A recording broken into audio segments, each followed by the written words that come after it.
Okay, so we've included raw materials, we've looked at wages, we've looked at salaries, we've looked at overheads, we've looked at profits. It must all be in. No, it's not. What do you do when shit happens?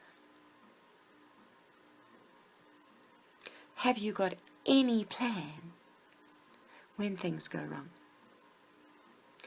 When I used to mass produce for the fashion industry, I would always be quite optimistic about how long it would take me to do a job. And historically, I learned that I was anywhere between 30 and 60% out on my estimates of how long any particular job was going to take me. One epic job, I quoted a customer based on a 4-day timeline, and it took me 4 weeks of constant work to deliver the project that I had promised. There was no way I had made allowances for that in my costing and pricing exercise, and the extra 3 weeks of work that I put into that job was a loss, a financial loss in the business, because I was unable to go out and deliver anything for any of my other customers. So maybe you're doing that in your business. You need to become aware. And maybe you can work it out. Look back, if you've had a business that's existing, that's been running for a while, maybe there's something that, you always kind of are optimistic about and never really write about. Go and find that thing. For me, it was, how long will it take? And be realistic about that when you cost and price your products. If you know that you normally give yourself too little time, then work in a margin of 30 to 60% that will protect you when you're wrong.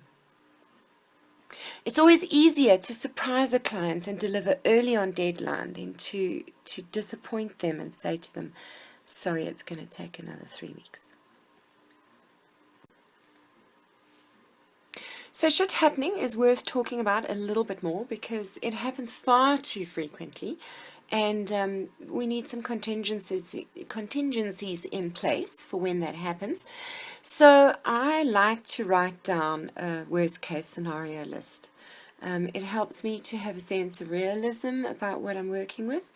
So sit down when you start any job and write down what is the worst possible thing that could go wrong in this job, and price for that so that you have got some fat in case things go wrong.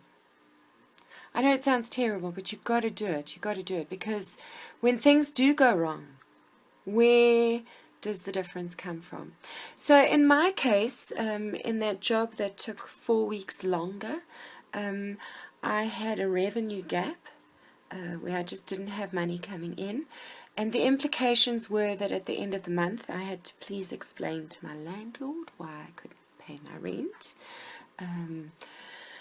I was under some stress and duress because my car repayments were behind, and all of that emotional strain had a backlash on my nearest and dearest, my family, my friends, and all of the people who were supporting the tears and drama back end.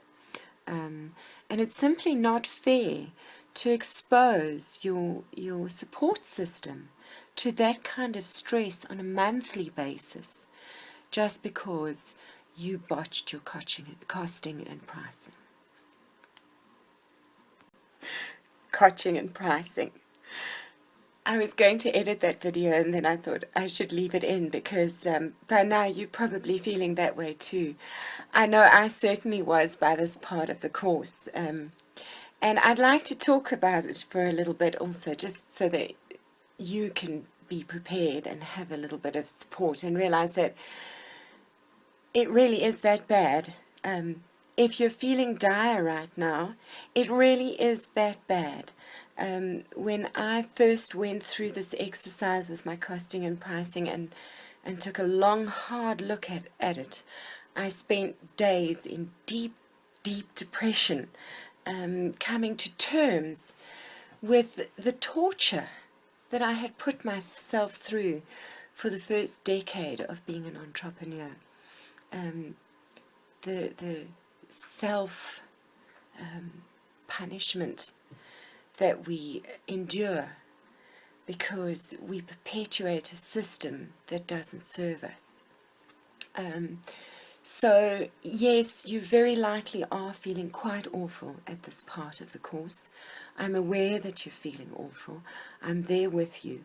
And know that this is the worst of it. If you can get through this and get through to the other side, you will be amazed at how your life will change, because you won't be punishing yourself with your own self-fulfilling prophecies of failure. So just get in there, work out these numbers, be courageous, add on margins for profits, do what you have to do to make the numbers real for your real solutions, and go out and sell your products at that price. As tough and as frightening as it seems to you now, it will be your long-term solution, and things will get better.